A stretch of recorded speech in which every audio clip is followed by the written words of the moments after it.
Hey, what's up, my people? John Middlekauff, new YouTube channel. What I need you to do, subscribe, like the video, leave a comment, share with your friends. Appreciate everyone that has. It's the podcast, 3 and Out. You can listen wherever you listen to podcasts. Apple, Spotify. We got you covered. Also, thevolume.com. We got merch right here. FlexFit hat. Go to thevolume.com. Get yourself a 3 and Out hat. Okay, a lot of football going on. Divisional round right around the corner, and hard to get better matchups than this. This is why I watch sports. Mahomes versus Allen. We will dive into some thoughts there. We talked about yesterday about Jerry announcing that McCarthy's coming back. All signs point to Sirianni returning after some major moves with his coordinators. Obviously have a couple thoughts on that one. The Pittsburgh Steelers and Mike Tomlin, looks like he's going nowhere. He's going outside the organization to look at offensive coordinators. Vrabel interviewing in Seattle, and all signs point to Bill Belichick being an Atlanta Falcon. That's a little weird to me, but you know, now that these other jobs are not becoming available, he was never going to go to Carolina. Atlanta and Belichick feels very much possible. So a couple, we will hit on that. Before we dive into some football, though, can I tell you about my friends, my very good friends and partners at Gametime? Here's what I need you to do. Go to your app store and download the Gametime app, the official ticketing app of this podcast. Games, football, basketball, baseball's right around the corner. You want to go to Florida. You want to go to Arizona for spring training to watch your squad. Concerts, comedy shows, they have you covered. Just download the Gametime app and use my promo code. Promo code JOHN, John, promo code John. Save yourself $20 when you check out to any event. Concert, comedy shows, games. Cannot recommend them enough. Get outside the house. Go do something and enjoy yourself. I know I've used them several times, and I don't regret it. I've said this forever. I watch pro sports for the stars. I watch college sports for Alabama, Duke, North Carolina, and Ohio State. I'm not into overachievers in the small little program. And I'm a small program guy. Started my football career in D1AA and got a job in Fresno State. I got news for you. Watching Alabama and Michigan is dramatically better. Just like my entire life, from Michael Jordan to Tiger Woods, my two favorite athletes, and following Tom and Peyton, my entire adult life. I watch this stuff for the superstars. Now, it doesn't mean in a team sport like football that you don't have some fantastic stories, undrafted free agents, overachievers that make plays. But pro sports have always been driven by the best. And listen, I'm a big market guy. Born and raised a 49er guy when Steve Young and Jerry Rice were humming. So I am drawn to the big names, and so are we all. The numbers speak for themselves, right, when it comes to ratings, brands, and individuals. But it doesn't get much better than Mahomes and Josh Allen. It really doesn't. And as someone who really gravitated toward Peyton Manning in like 2000, he always kind of let me down when he played Belichick and he played Tom Brady. He couldn't get over the hump. They owned his ass early in his career. And the reality is, to make something a true rivalry, you got to beat the other team. Like, let's face it, before the Red Sox took down the Yankees in 2004, it wasn't really much of a rivalry. The Yankees were winning all the time. They owned the Red Sox. And then they started, they flipped the script a little bit. It's like if LeBron hadn't taken down the Warriors' 73-win team, like that wouldn't have been a rivalry. The Warriors consistently beat his ass, but he got him. So it became a legitimate rivalry, even though they beat him the majority of times. You have to win one of the games to make it a rivalry. Like, it's part of what makes college sports so great. Duke, North Carolina, Ohio State, Michigan, Auburn, Alabama. Auburn can be awful, and they always give Alabama everything they can handle, no matter how average their team may be. And vice versa. If Alabama's down, they're going to give Auburn everything they can handle. And this is a one-sided rivalry, even though these two teams play each other, and Josh has beat him in the regular season. But countless times in the biggest moments, Patrick Mahomes has taken him down. It's what made the Bengals and the Chiefs such an interesting matchup. It's like, well, Joe Burrow can beat Patrick Mahomes. We saw him do it 2 years ago. It's why when they played last year in that AFC Championship game, you're like, no clue who's going to win. Now, I still feel like that about this game, but as I talked about Stuckey with the gambling, I would have a hard time. I'm not betting this game. The only thing I'm going to bet in this game is the over for Josh Allen's rush attempt. I've never even played a prop in my life in football. I'm going to hammer that. Like, I couldn't take betting against Andy Reid and Patrick Mahomes. Though, if you're the Bills and you're a Bills fan, if you're Josh Allen and Sean McDermott, it doesn't get any better than this. You got him at home. It's the first playoff game the dude's ever played on the road. You are the favorite for a reason, right? This team, relative to their past teams, and I'll promise you this, relative to what they'll be moving forward, this might be your best opportunity. Like the way Peyton Manning finally flipped the script was a game in Indianapolis. And I'm pretty sure they were down like 24-3 at halftime. I remember being in college like, he's never going to fucking do it. Peyton Manning can never beat the Pats. And then what happened? Completely flipped in the second half. And they finally won the game and they went on to win the Super Bowl. Now, even if the Bills win this game, I don't know if it's like you knew the Colts were going to win that Super Bowl. I wouldn't even feel great about them winning the next game against the Baltimore Ravens. But you got to win this game. Or else this is not a rivalry. We have some fun regular season games, but we know who's going to win in the biggest moments. And the shitty part for the Bills, but what makes it so great for us as fans is like, we saw the Miami Dolphins. Now, I understand they had a million injuries. Their quarterback's never winning outdoors in a freezing cold game. Never going to happen. The Chiefs are completely unfazed by weather. They literally just played in Antarctica last week. So now they got to go up to Buffalo, also a terrible weather place. It's going to be freezing, snow, wind, who knows, sleet. They'll be unfazed. So there is no advantage that way. You saw last week with Patrick Mahomes, he like played completely normal. Andy Reid's calling 40-plus pass plays up in the game. Like they're unfazed by the cold, and their receivers aren't even that good. So if you're Josh Allen, if you're Sean McDermott, like my first year with the Eagles, Sean McDermott was our defensive coordinator. We hosted a playoff game. Aaron Rodgers beat us. He got fired. Now, him and Andy Reid are buddies. Like, I don't think there's ill will at this point in time, but this is a big deal for you. It's not just a rivalry. This is the guy where you got your start. Sean McDermott started as like the lowest guy in the totem pole. It's like called the coach's assistant, something Andy Reid has done forever. And he's moved up to become, I don't want to say a star head coach, but a very, very successful head coach. But let's face it, you got to win this game. You got to beat this team. You got to slay this dragon. Like ultimately, Tiger owned Phil. It was like Phil's never going to be able to do it. Tiger's in his head. And then Phil started rattling off majors, right? No different in football. Peyton Manning, like we said, finally got over the hump. It's a little different in golf because you're also playing the field. In team sports, you're just playing the other team. Like no one could ever take down Michael when it mattered. And so far, the only guy who's taken down Patrick Mahomes and Andy Reid is Tom Brady and Joe Burrow. Tom Brady beat him in the Super Bowl too, even though that game, they had lost both their tackles. They had no shot. But like in the AFC, there's been two guys, Tom Brady, Joe Burrow. Obviously, Tom Brady's and Belichick, the greatest combination we've ever seen. And Joe Burrow, when healthy, and I saw it this year against the 49ers, as many as you that you did as well, like he's one of the best players in the sport. And he has a chance, if he can just stay healthy, he's going to be a Hall of Famer. So Josh Allen, who I think we all acknowledge should be in the Hall of Fame one day, he's easily one of the most physically gifted players we've ever seen at any position.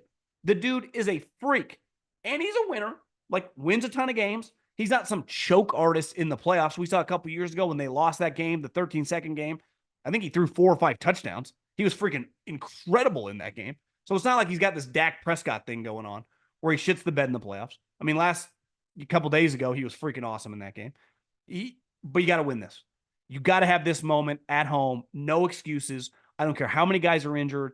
Like this is a time you're playing a Chiefs team that, let's face it, is pretty flawed. So I watch sports for this. Mahomes, Josh Allen on the road, freezing cold. This is AFC football. This is two guys that make $45, $50 million that have enormous contracts that are worth every penny, that you would have no hesitation paying way more. They carry your franchise. But right now, you got to take down Mahomes. And if the Bills do it, listen, we will, no matter how good the Ravens look on Saturday, assuming they win, and I'm going to assume they win, we'll give them a shot. Because you get that guy, you finally slay the dragon. Maybe the dam breaks. Now you got to take down Lamar. This is why we talk about the AFC is so hard. because not only do you have to play all these superstar $45, $50 million quarterbacks, you got to play them in inclement weather. Now, the thing with Patrick Mahomes and Josh Allen, they're kind of weather cheat codes, unfazed. They have huge arms. Obviously, Josh is a great athlete. Patrick Mahomes, a damn good one. And they can make plays with their legs, unfazed by pressure. So can't wait to watch this game, man. I watch pro sports to watch the best in the business. I always have and always will. And doesn't get any better. DraftKings Sportsbook, an official betting partner of the NFL playoffs, is bringing you an offer to help make the playoffs electrifying. New customers can bet $5 on any game and get $200 instantly in bonus bets. Download the DraftKings Sportsbook now and use code JOHN. New customers can bet $5 to get $200 instantly in bonus bets. Only on DraftKings Sportsbook with code JOHN, John. The crown is yours. Sirianni, who is, I think Jeffrey Lurie, as my guys, our production team, when we were recording something earlier today, mentioned that I guess he's in the Caribbean on his yacht. So this is good for Jeffrey. You know, even when you lose as an owner, you're still winning because you're worth a lot of money and you got fun shit to do whenever you want to do it. But Nick Sirianni, who by all accounts, as of recording this, is going to return as the Eagles head coach. And he's going to outline a project or plan for his different assistant coaches to Jeffrey Lurie to basically make the case, but make him feel good how they're going to improve next year. And listen, if you're a young a young offensive coach and you're the head coach, I understand having defensive coordinator turnover, especially when one of your defensive coordinators get a job. You might hire the wrong guy. Sirianni is not the first, and he definitely won't be the last to make a bad hire at the opposite side of the ball in which he has quote-unquote expertise. I don't fault him for their situation this offseason. And let's face it, they were on the right guy. They wanted Fangio. But Gannon and the Cardinals screwed him. It's why the Eagles went after him and ultimately got a draft pick. So, they didn't ultimately want Sean Desai. They were kind of left holding the bag. They were in the Super Bowl. The hiring cycle had already taken place. And they had to hire a guy who was already on their staff, which ideally they would never have hired. And then they made the change to Matt Patricia, who was even worse. Don't totally blame them. They had to make a change, and that was their only option. It failed. We all acknowledge that. Here's my issue with this whole operation. He's not just going to talk about the defense. He's like, well, how are we going to improve their offense? Let's take, three guys that I think we all view as the best young offensive coaches in the NFL that are head coaches, right? Sean McVay, who's my age, 38, 39 years old. He is the offensive coordinator. Matt LaFleur and Kyle, who are playing each other this year, I think they're both 43, 44 years old, right? They would never have to go to their owner, Kroenke or Jed, or in LaFleur's case, Gudikins and Murphy. And obviously LaFleur has had a defensive issue on his hands. A lot of people want him to fire his buddy Joe Barry. And depending on how this weekend goes, he might have to, right? He probably is going to have to. Joe Barry more than likely won't be his defensive coordinator. Like I said, that happens. I give you somewhat of a pass, right? You hire the wrong guy, you got to pivot. Now, should they have fired him last year and hired a better guy? Probably. But regardless, they're in the second round, whatever. Matt LaFleur, Kyle Shanahan, or Sean McVay would never have to walk into the powers that be and go, here is my plan at offensive coordinator and the guys to help us fix our offense. Why? That's what they do. That's their role. I say this all the time. If I'm hiring a young coach, one of the reasons I'm hiring him, one, I am betting on the come that he can lead the entire squad and put together a good coaching staff, but I'm hiring him for his expertise. And specifically on offense, which the highest paid guy on any team, if they're on their second contract and they're good, is always going to be the quarterback, right? If Jordan Love keeps playing like this, he is going to get an enormous contract. Obviously, all the other guys, the Mahomes, the Allen, all those guys make a ton of money. And the Eagles are a good example of having a team with a guy that they paid a lot of money. Now, you can say they paid him too fast. Regardless, they did it. He had an awesome Super Bowl. Might have been an outlier season. But shouldn't your head coach, who's an offensive guy, who's 42, 43 years old, shouldn't that be his baby? Shouldn't his level of expertise be able to fix that position? You notice whenever you watch, those other three guys, McVay, definitely LaFleur with Love, and Kyle with the 49ers, they're always talking and dealing with either the quarterback or offensive players. Why? Because they're fucking calling the plays. So if anything ever go wrong, they have a tough stretch, they can fix it. Think about this with Sean McVay. He's like, I'm over Jared Goff. They got a better quarterback, and when that guy's been on the field, they've been freaking awesome. Kyle Shanahan, the offense, no one even questions. That is 100% his baby. Clearly, LaFleur and Jordan Love, what he's done, if Jordan Love can just sustain this level of play, Matt LaFleur is going to be one of the best coaches in the NFL for a long time. If that's what he has in the bag. If this year and this stretch of football is not an outlier. And that's why you feel really good if you're a fan of any of those teams of having that guy as your head coach. Think about the older generation of play callers. Sean Payton, Andy Reid. Would they ever have to look to their owner and go, I need to bring in this guy to help fix the quarterback? Of course not. Even John Gruden, who is coming after the league hardcore in this legal battle, the offense was 100% his. Specifically, the quarterback, the play calls. So this is my issue with Nick Sirianni. It's like the players like him. I know a lot of people with the Eagles. People like him. He is well-liked in the building, right? You saw Fletcher Cox, if you haven't seen the clip. Someone asked him, Jeff McClain, about Sirianni getting fired. And, Fletcher's one of the team captains, leaders of the squad. Shot right back. Kelsey's had his back. They've all supported him. So it's not like he is some toxic individual where the players turned on, like Josh McDaniels, right? But what does he do? What does he do besides some of the motivation, which clearly didn't work? Shouldn't his expertise be able to get Jalen back on track? Shouldn't that be part of a selling point? But we all know it's not, and it's not going to be. And a huge conversation around the Eagles isn't going to be like, well, are they just going to go land Wink Martindale, or are they going to land so-and-so defensive coordinator? It's like they're surely either going to demote or fire Brian Johnson. Who's going to call the plays? I think it's fair to say no one expects it to be Nick Sirianni. So isn't that your issue to start? Think about Mike McCarthy, who everyone thought was going to get fired, myself included. Well, if you're Jerry and you're 80 plus years old, and clearly you don't want to go on a coaching search, aka hire Belichick, because then he takes credit away from you. That's a different conversation. At least you can say this. I know Mike can consistently win in the regular season. And now this year he proved. Now I know the final game was horrendous, but he can be my play caller. So not only is he my head coach, but when he's my play caller, my quarterback excels, except the playoff game, but has a really good season. He can call the plays. So I just can't wrap my head around hiring a young offensive guy who is incapable of calling the plays. In my opinion, that's the wrong guy to have as your head coach. It really is. Here's what I know about Mike McCarthy next year. Their offense is going to be good. Their offense is going to be good because it was good when he wasn't calling plays. And then when he took over, it got even better. Sirianni, what are the Eagles going to look like? No clue. I would assume they're better on defense if they hire a good defensive coordinator, which they definitely will pay for. But when it comes to the offensive side of the ball, your guess is as good as mine. And that's a problem because you don't guess anymore. Like Sean McVay, they're going to be good on offense. Kyle Shanahan, they're going to be good on offense. Matt LaFleur, Aaron Rodgers, now Jordan Love, they're going to be good on offense.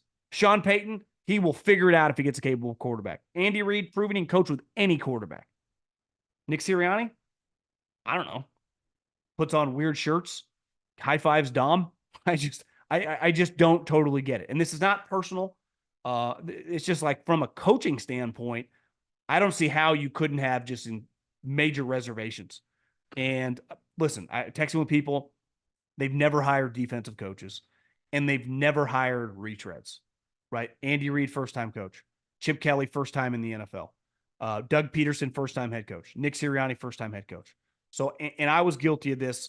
I did a lot of Belichick there, even Vrabel. That's not really their style. They're an offensive-oriented organization, right? Now, they value defense and they pay for defense, but they like offensive head coaches. And when you look around the landscape, it's a lot of Belichick, Vrabel, and Pete Carroll, which is not really going to be their thing. And, firing him for Ben Johnson would be somewhat risky. Like we often say, just hiring a coordinator doesn't guarantee you anything. But I think you got to be pretty nervous with Sirianni in the offensive situation. Now, luckily, because of the quarterback and some of the infrastructure they have there, you should be able to pluck, but this isn't college. I can't just steal the best offensive coordinator because I'm willing to double his salary. The guy has to be available. So he either has to be a fired coordinator or someone's assistant that does not call the plays. I think the Eagles have a lot more questions than answers when it comes to the offense and comes to the quarterback. The Pittsburgh Steelers. Mike Tomlin basically admitted, like, we're going to have a quarterback competition. And clearly Kenny Pickett, we talked about this yesterday, was mad because he didn't talk to the media when the season ended. That obviously he got essentially benched. They didn't go back to him when he was quote unquote healthy and ready to roll. And I don't blame him. I would have stuck with Mason Rudolph as well. But I do think it brings up a lot like the questions with Sirianni of like, you can't roll back into the season with Kenny Pickett as your starting quarterback. He has not earned the right to just be set in stone at that position. Now, Tomlin said the game plan is to go with Kenny Pickett, but with competition. So to me, they're a team that I would be, has Justin Fields written all over. If they can get, and let's think about a team that is willing to trade guys, that they've made a trade before with Ryan Poles where they kind of fleeced them. I could see them trading a second or third round pick to bring in Fields. And let's face it, I think Justin Fields is a very flawed player, but at least what he brings to the table, I think he's a better player than Kenny Pickett. So I would expect to keep an eye on the Steelers, and now we'll see. The other thing Tomlin said is, and I don't change my opinion of, I think it was time for a divorce, but clearly they're not going to do it. Tomlin's going to stay. And I don't blame Tomlin for not wanting to leave the Pittsburgh Steelers. Like, I understand why he would want to stay, get it fixed, but I think it's going to be very difficult. Like, let's face it, even if they do make a trade for Justin Fields, if I go, hey, the Steelers are rolling in, similar squad, Justin Fields and Kenny Pickett, it's not like all of a sudden you view them as like a 13-win team. So some of these teams, man, that they try to band-aid some of these situations of like, you're just kind of spinning your wheels. The Atlanta Falcons. It is going to be very, very bizarre to see William Belichick in an Atlanta Falcons hoodie. It really is. Now I don't blame him if that's all signs pointing. They're going to have a second interview. Like, these aren't like, what are they asking Bill Belichick? As most people have alluded to on social media, he's interviewing them. This has always been Belichick's job to turn down. And because the Cowboys didn't become available, the Eagles, like I was described earlier, probably was never an option because they don't go defense. There just weren't other opportunities that make more sense, because if you're Bill, you get a couple things. You get an owner with incredibly deep pockets. You get a division that's 3 quarterbacks are Bryce Young, who weighs 125 pounds. You get Derek Carr, and you get Baker Mayfield, who we think, I mean, who knows? He could end up at another team, and then Tampa would have no quarterback. Potentially, who knows? Maybe they don't match the contract and they draft a rookie. But it's a very quarterback-friendly division for a defensive head coach. And offensively, here's what I promise you will happen. Some of these offensive weapons will be traded this offseason. Kyle Pitts, Drake London, Bijan Robinson. One of those players, in my opinion, I don't know which, probably makes sense. Kyle Pitts, maybe he wants more of a physical inline blocker, will be dealt. So they have assets to deal with. They have some pieces on defense. And those guys, especially Drake London and Bijan Robinson, are very talented. They need to be better in the trenches, and they just need a guy that knows what they're doing. Now, to me, the question is going to be, and this happened with Arthur Smith, and I think we didn't question, like, why don't you have some superstar quarterback? Why didn't you attempt to just bring in someone to beat out Desmond Ridder? To name him your starting quarterback, it was almost inevitable what happened. No one was shocked. He was basically fired because he rolled back and played the season. Now, I know he benched him at multiple times, but like, that is what he thought was the best option, which is a fireable offense. The thing with Belichick is, beside hitting on Brady, like, the quarterback carousel has been somewhat of an issue. So obviously Bill Belichick would not play next season with Desmond Ridder, but what are his options? Doesn't feel like he'd trade for Justin Fields, because really he's looking for more of a game manager type, right? And when I say that, he'd be fine with a Jared Goff, obviously Dak Prescott, like something like that. Not necessarily their stats this year, but kind of what they've been throughout their career, and build up the team around them. But how do you get that guy? Kirk Cousins coming off an Achilles, and Belichick's not going to break the bank for an injured player. Drafting a guy is always risky. I mean, they did it with Mac Jones, and he got worse and worse. So to me, the Belichick thing, I hate the brand, like Bill with the Falcons. That's very weird. Totally understand if you're Atlanta going all in for him. I just wonder who's going to be the quarterback. I just wonder who is going to be the quarterback. And, that's going to be the most fascinating thing because we've seen Bill do some weird shit. He got desperate the one year when Tom left and all of a sudden had to sign Cam Newton because he had no other options. The next year, he didn't have another quarterback because Cam Newton wasn't any good, drafted Mac Jones 15th. I don't think Bill Belichick loved Mac Jones in the draft. He didn't have a choice. And now he's going to go to a place that has a lot going for them, just talent at different positions, but they just have absolutely no answer at that position. And it's not like they're drafting in the top 5. I don't know. It's going to be a fascinating case study. If Belichick makes the playoffs a couple times, I think he can kind of help. I wouldn't say resurrect his legacy because his legacy is kind of set, but at least take some of the stink of the last couple years off in New England. And last but not least, Mike Vrabel interviewing in Seattle. If I'm Vrabel, I would be very, very interested in that job because the one thing I think he needs is, like a lot of good young coaches, is a general manager to rely on.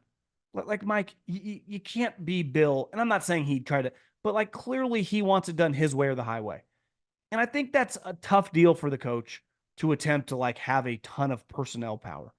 And I'm pro. I understand why Mike, bravado, the ego, but part of being good at this job is relying on other talented people. Coaches do it all the time with assistant coaches. Sometimes they get unwilling to do that with a personnel guy. Now, I don't blame Mike for not trusting Rand Carthen. They didn't know each other. The owner picked him. He didn't want him picked. I get that.